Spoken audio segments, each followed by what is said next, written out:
some people will have access to deferred comp plans. So that's another way to look at deferring money. If you're a highly paid person, usually executive level at your company, you can take a section of your money and put it into a deferred comp plan. Now you have to really like your company, because if the company goes out of business, that's not your money anymore. The money goes to them. That's how the IRS set all that stuff up. So you have to be.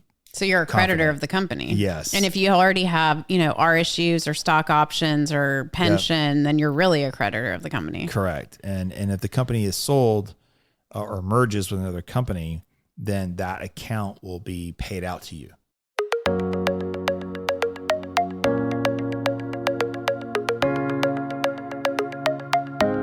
Welcome to the Wise Retirement Podcast, where we believe the best financial advice should always be conflict-free. I'm your host, Casey Smith, guiding you to financial freedom. Today is my co-host, Shauna Theriault. Morning. Good morning. How are you? Awesome. How are you? Great. So we've been really growing as a firm. You're a regular now on the podcast. I feel like I am. It's like episode, is it 3 times in a row now? Something like that? Something. Yeah, we've got... Missy's out this week on vacation, but we have all these new people in the office now. I think so. I guess what our listeners don't always know, because forget I'm talking on a podcast here. Right. So on Mondays, we typically don't have client meetings. We start off with a marketing meeting with myself and Hadley and Alexa, and then we roll into a company-wide meeting, which is about 45 minutes. And this is where Tiffany yells at us all for not doing something. The operation stuff. So basically we have CRM software that tracks all the open tasks, and they have deadlines. Yeah. So if you go over your deadline, then she sees that. She's like, hey, why haven't you done this? Why haven't you done that? So we go through this operational kind of a checks and balances. Yeah, I like it. It's not really a standing meeting. We're all sitting, but the idea is that, hey, let's just get through our day. And then we, after that, we go to lunch. So it used to be a long time ago, we'd go down to one of the restaurants on the square, and it kind of got where, we kind of ate all the square food, and then this market opened up and people can get their own food. And there's probably 12 different restaurants in there. Mm-hmm. So we would sit at these really long benches. We would take up half a bench. And then yesterday when we went out for lunch, even with Missy gone, and Rachel was out yesterday. That's right. Rachel was not with us yesterday. Yeah. We took up a whole bench plus 2. Right. So 2 of us had to be, set to the side. I volunteered for that because I know nobody else would feel like they were left out. But yeah, we took up a whole bench like that. We have 13 people now. Isn't that crazy? Yeah, that is crazy. From all various educational backgrounds now. Yeah. So we have Missy from Wake Forest. We got, Grace just started. She came out of Georgia Southern. She did.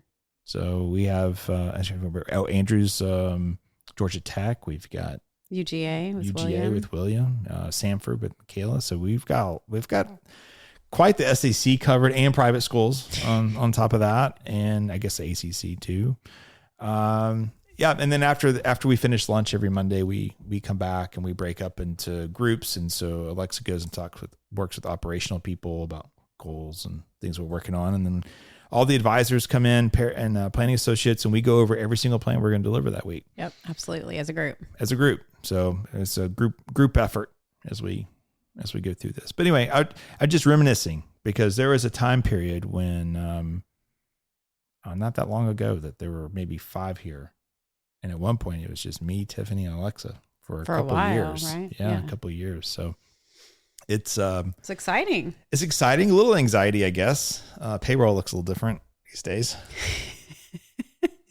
But it's all good problems. We're probably adding 4 clients a week, somewhere in there, 3 to 4 clients a week. Yep, so yes, growth is good, and I love the new people that are coming in, and then we have legacy clients that have been here for 20 plus years, and with a 99% client retention ratio. So I think things at Wiser are really good. Well, it allows us to help more people too. Oh yeah, absolutely. So that's great.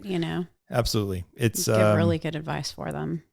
And then my whole thing is just hire people that are smarter than me. So it's amazing how, if you take that approach, what kind of a team you can build, where I feel like a lot of our business is there's some egos in our industry. Yeah. And they, I think that's in every industry. well, probably, but Yeah. a lot of people just want to be the top dog, and I'm not. Well, a good leader, will entrust their people to, hire them for what they're good at and Sure. allow them to do it. Yeah. So it's surrounding yourself with people that have different, different skills than you do potentially, or enhanced, or, or work well with them. So True. yeah, Very true. absolutely. And being willing to let go. I think as a business owner, it's really hard to let go. I remember when I let go of my finances, I was like, I don't want to give this to you. I feel like you're just like looking into my underwear drawer at this point. But I've been told if I don't do this, I won't be successful. And that's true. I don't open up QuickBooks other than at tax I wonder time. if prospects feel like that too. Clients coming in, it's Oh. like, we're just, That's taking true. over their, looking at, That's true. sometimes it's, you're nervous to show, cause it's like, I know I spend too much. You're going to tell me that. There's a couple of families I know that I know they always carry credit card debt, and then, but yeah, they pay it off because I say savings hasn't really gone up much. I know you guys are working on building your savings, and then I see, oh, well, they paid off their credit card right before they came in because they didn't want me to see that. So Yeah. there are only a few families like that. Yeah. But yeah. Well, it's more like a coach position, right? We're just trying to help them and Oh, bounce yeah. ideas and inspire. We've seen everything. And I always tell people, I was in my 20s one time. We all make mistakes. Yeah. We all do stupid Yeah. stuff. Yeah. No judgment. We all have And I don't care how we got here. You're here and we're going to move forward. I don't care what's Doesn't happened in matter. the past. That doesn't matter. No. So people are harder on themselves than other people are. Well, and that's where it's like objective, but also what I love about the firm is the heart of the firm and caring about people. It's really about the people and helping them versus Absolutely. growing the firm. It's about, Well, the firm grows because our heart's in the right place. Exactly. Yeah, that's what I don't understand. I've been asked a couple of times to. There's a couple of other companies we're really close with, and say, "Hey, can you come in and take a look at this particular process? We're not succeeding like your firm is." I was like, "Sure." And so I get on the phone, and I have all these people in front of me, and I know within 5 minutes what the problem is. It's the heart. Yeah. People The don't want to focus be is sold wrong. anything. People want to know that you care. Right.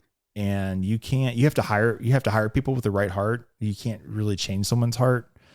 So much of our industry is like, what can I sell them to make X amount of dollars for myself?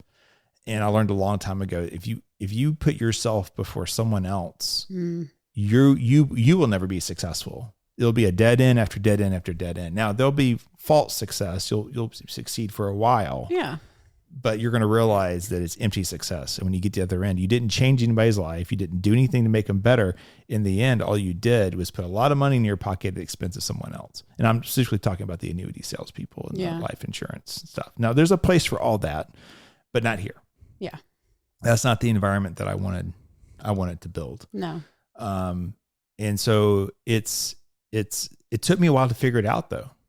Because I kept, why is this person not working? Why is this person not working here? And it's like, oh, you got to figure out what the heart is. And you have to figure out how to do that over 3 interviews. And the hiring process, which and you is got to hard. ask the right questions, right? And so that's been my journey, is like, how do I figure out what people? Well, I can tell you, I have never had an employer or prospective employer ask me, "What is your story?" Ever. Yeah, I remember you told had me at that. I was like, wow, like he actually wants to know about me, not what are your skills? What is you? And that was amazing. That was amazing. So I was like, okay. Well, I'll tell you what, people listening, if there's like an apocalypse or something, like a zombie apocalypse, like I'm with Shauna because she's a badass. Thank you. She's gonna come out guns blazing. Guns blazing. No, if there's a problem, we'll have it handled. I don't know that I would hurt anybody. I don't know. I'm not about the violence, but I will definitely figure out a solution. No, you have grit, and that's what I saw, and that's what we need. We need as a firm is we got to push through this next level of what we're going to have to do. We're going to need some grit, and we're going to need to take some young people and teach them the ways and bring them along. And that's hard. Anybody out there who's running a business right now, if you're hiring anybody in their 20s, just God bless you. It's a whole different world. They're so smart though. They're so smart. They're smarter than us. They are. Maybe in their 20s, if you could find that one. Right. If you can find that one. I've gone back to I think we've been successful in that phase just because of, again, finding people that want to have a sense of purpose. Yeah. So it's, if we I've had so many people, I've had so many people and leaders and, people that have just jumped in and helped me over the years and taught me the ways. Yep. And, starting the industry at 18, I just had so many people, mentors that I sought them out. It wasn't like they just came to me. It's like, teach me, how do I handle this? And, I've had so many people help me along the way, and that's what we do, right? We learn and we grow, and then you turn around and help the person behind you always. Like that's what you should do. Yeah, absolutely. What's the point of holding on to information and not helping other people come up to that? Well, in a bad work environment, yes, where everything becomes very territorial. Yeah. Or very much of a silo. That has never been who I was. Well, some firms are built that way. You have like a team of 2, and then that's it. You don't pass off any information. Right. You versus them. Where we're trying to build an environment here where it's always one big. We're on the same team. Yeah, we're in the same boat. Exactly.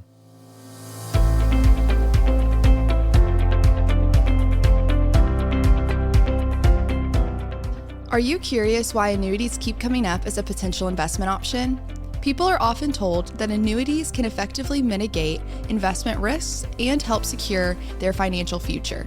However, annuities often benefit the salesperson and might not be the best choice for you as a consumer. To learn more about the various types of annuities, the negatives of owning them, and better investment alternatives, we have a free ebook on our website just for you. To download our ebook, Buyer Beware, Why Do They Keep Trying to Sell You That Annuity? Simply click the link in the episode notes or visit wiserinvestor.com/guides. Now let's get back to the episode. So let's go ahead and hop into our actual topic today. How can I reduce my taxable income? So I think this is a question we get quite a bit from people, and I have a little bit of bad news. Is if you're a business owner, we have a different podcast, or not podcast, but we have a different episode that covers a lot of that from the past. But if as a W-2 worker, there's not a whole lot. We do have a checklist for you that you can kind of go down and work on. Yeah. So I'll let you, you're the CPA. I'll let you start. Well, there's really nothing exciting about it. And we feel like we talk about it all the time. It's, deferring to your 401k. Yeah. That's important. I mean, if you're doing a Roth, that's not going to give you a tax deduction now, but it just depends on a Roth 401k. So let's talk about that for a second. So there's a point where you have to decide pre-tax or Roth. Right. So I've always thought, and you correct me if you think it's different, but I've always thought that if you're younger, it's pretty much almost always going to be Roth. So if you're under 30, almost always Roth. Yeah. Well, I think it's based on income. Yeah. Well, okay. Yeah, but I don't know. If you're 60 years old and making under 100,000, would you still do a Roth? You probably still do pre-tax. I do pre-tax in that situation. So, probably. So I think it's be aged is almost always Roth, but then there's a point at which you get over a household income of, I used to say 300,000, maybe it's still there. Then you do want to put everything pre-tax. Yeah. But whenever you hit the 34% tax bracket. Yeah.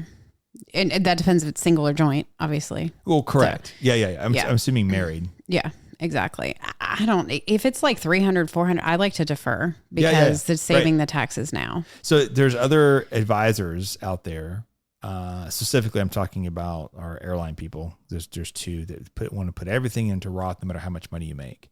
And I keep running my Excel spreadsheet on that, and it doesn't work. Yeah. No, right. It doesn't work. I'm like, why are they recommending this? Because if you put money into the Roth and you have high income, then if you're in the 37% tax bracket, you're taking a 37% hit right on your dollar. And then that means the Roth has to go make 37% to get back to break even. Then after that, you're in the bonus. Bro. So if you're in the 12% tax bracket, that's a pretty easy hurdle to get over, but not at the 37% bracket. Right. That's why you want to do everything pre-tax.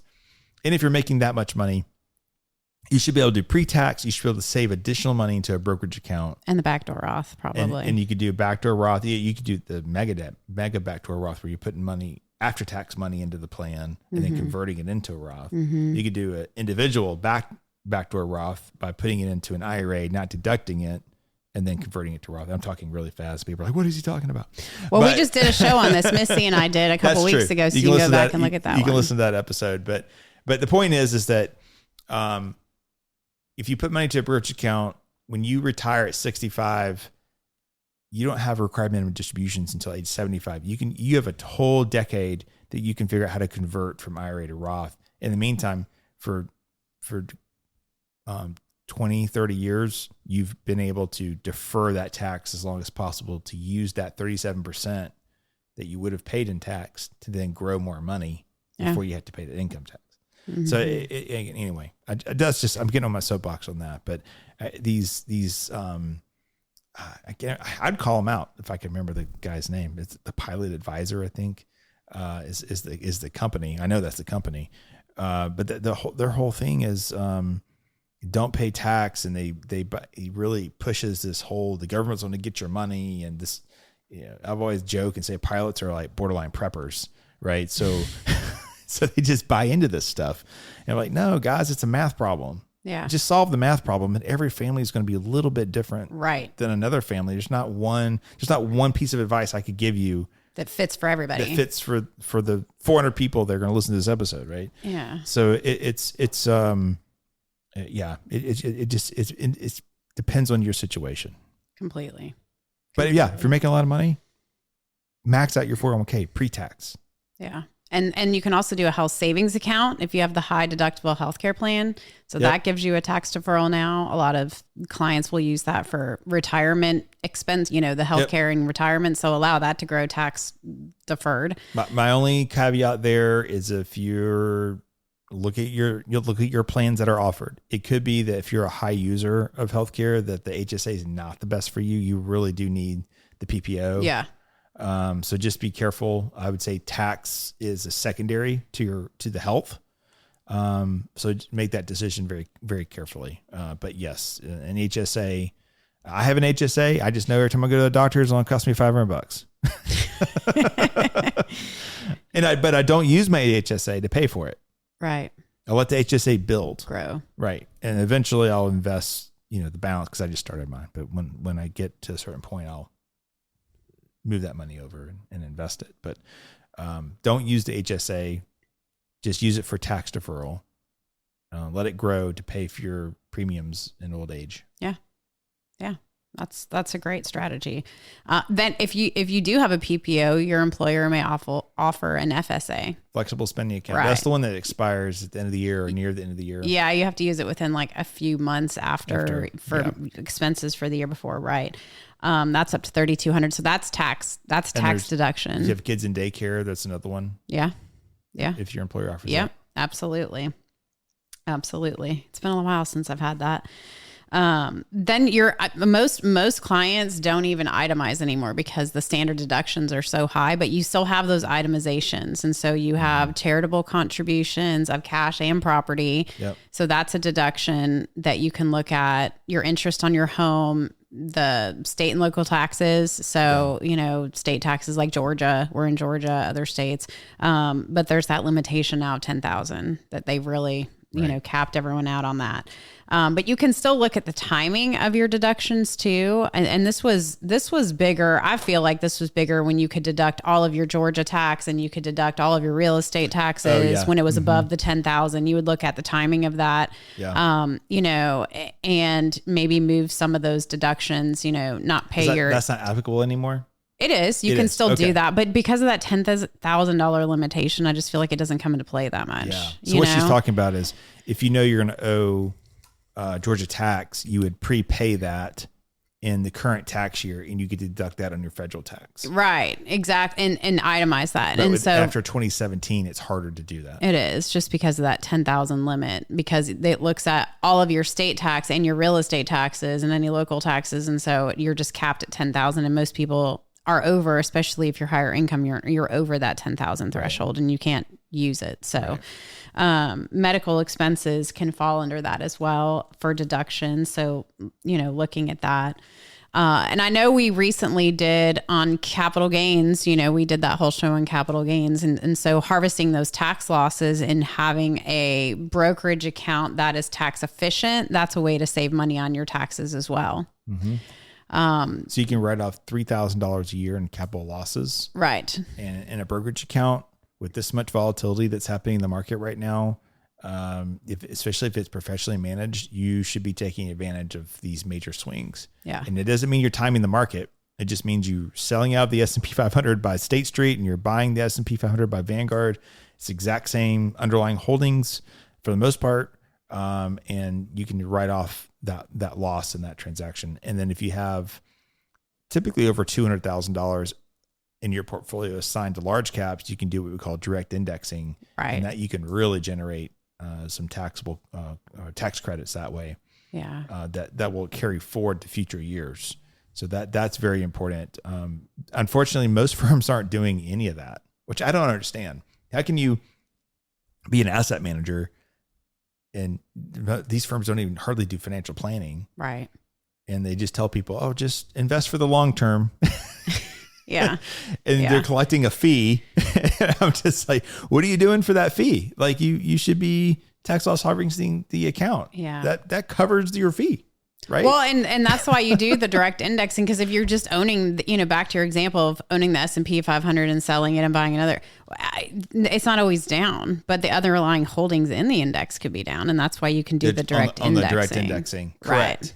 Correct. But if you're putting money in every month, like right. the money I put in my brokerage account last month right now probably down. Doesn't look so good. Right. So you could sell that and then you could buy something similar, which, we have a program we call, it's called Flight Path.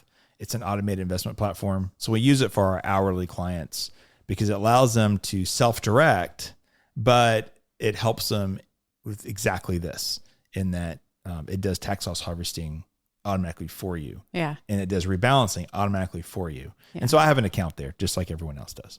And the computer just makes those trades when it sees the opportunity. You don't have to really think about it. Right. So you're not having to manage it, if you will. Correct. And the savings account's 5.5% still, which was pretty exciting. So there's a lot of positive things there. But anyway, I digress.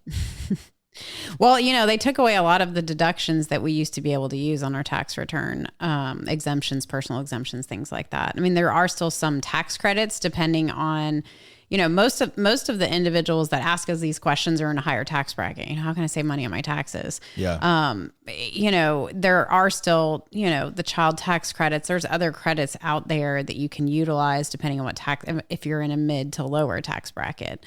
But most individuals who are wanting to save money on taxes are in the higher tax bracket. There's not a lot that you can do to offset your taxes. And the good news is that you're making money though. Yeah. So if you're paying taxes, you're usually making money. So that's good news. So I would add a couple other things to our list. Some people will have access to deferred comp plans. So that's another way to look at deferring money. If you're a highly paid person, usually executive level at your company, you can take a section of your money and put it into a deferred comp plan. Now you have to really like your company, because if the company goes out of business, that's not your money anymore. The money goes to them. That's how the IRS set all that stuff up. So you have to be. So you're a creditor of the company. Yes. And if you already have, RSUs or stock options or pension, then you're really a creditor of the company. Correct. And if the company is sold or merges with another company, then that account will be paid out to you. So I had this happen a long time ago with an insurance executive where they were doing deferred comp, putting a lot of money in there. This is great. He was pretty high up in the company, but he didn't know about a merger that was quickly announced. And so he had a $3 million payout from his deferred comp plan in 1 year. Yeah. And I did the math and he still came out slightly ahead, but it wasn't nearly as what we thought. Because originally he's going to put all this money in and he's going to take it out over 10 years once he retired. So you could defer that, right? Yeah. So you just, there's some downsides to it, but that is an option that sometimes people have. They don't realize it. They have to ask about it. Right. So that's another thing. And then non-working spouses, you could do a spousal IRA. Yeah.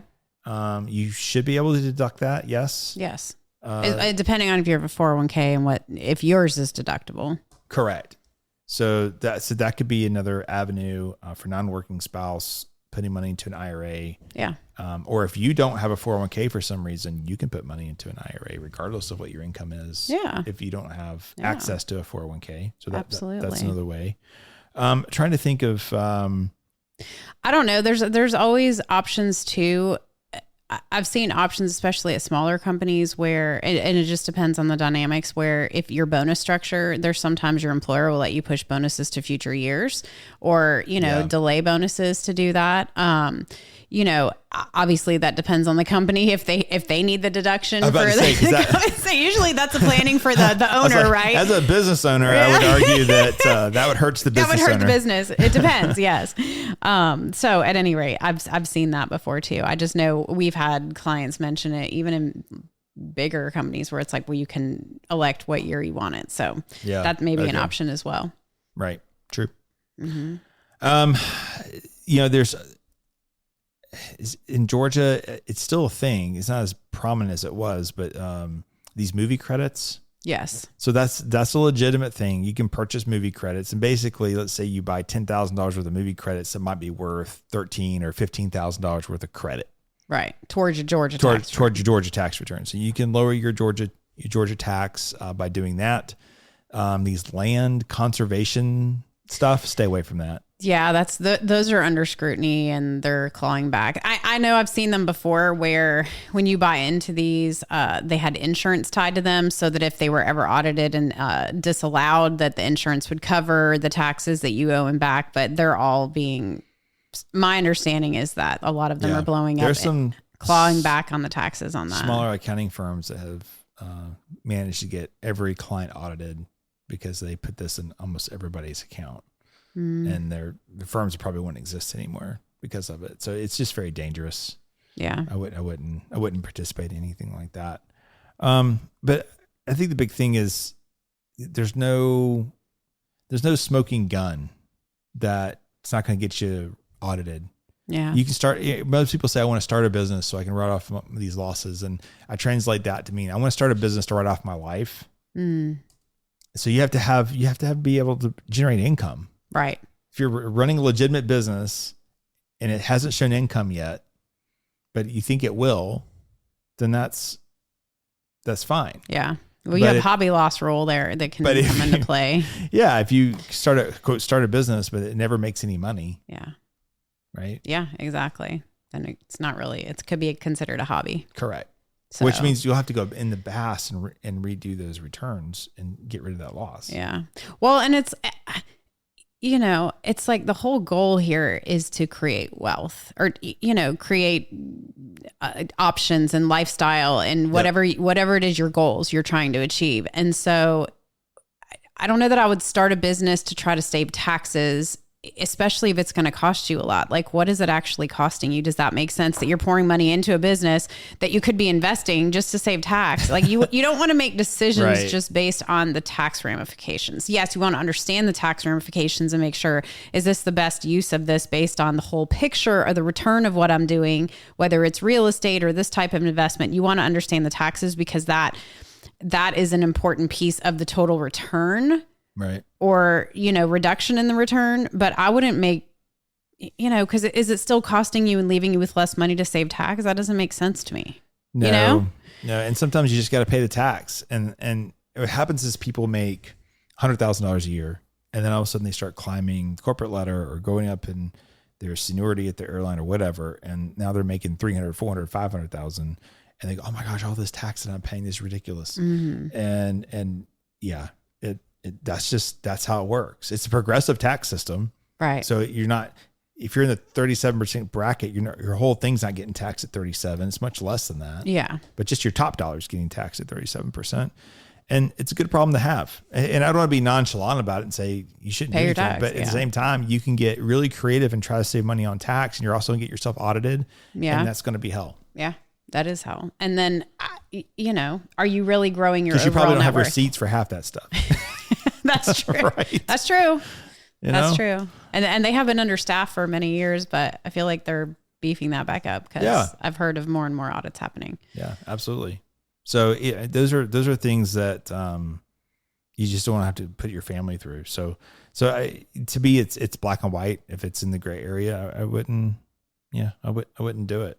I wouldn't go invest in something to write off losses on, meaning, these LLCs and business ideas and stuff like that. So now if you want to go invest in a business and you want to grow that business and to be something, but you have losses for the first few years to write off, that's fine.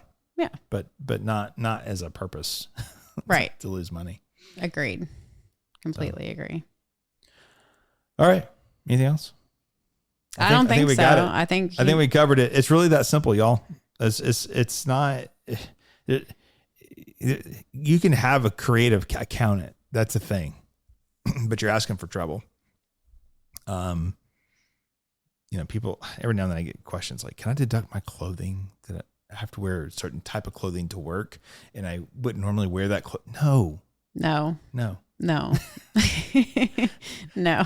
Now, I think if you have to wear a uniform that you'd be embarrassed to wear somewhere else, that's probably a tax deduction, but not your everyday clothing. No, you can't write that off.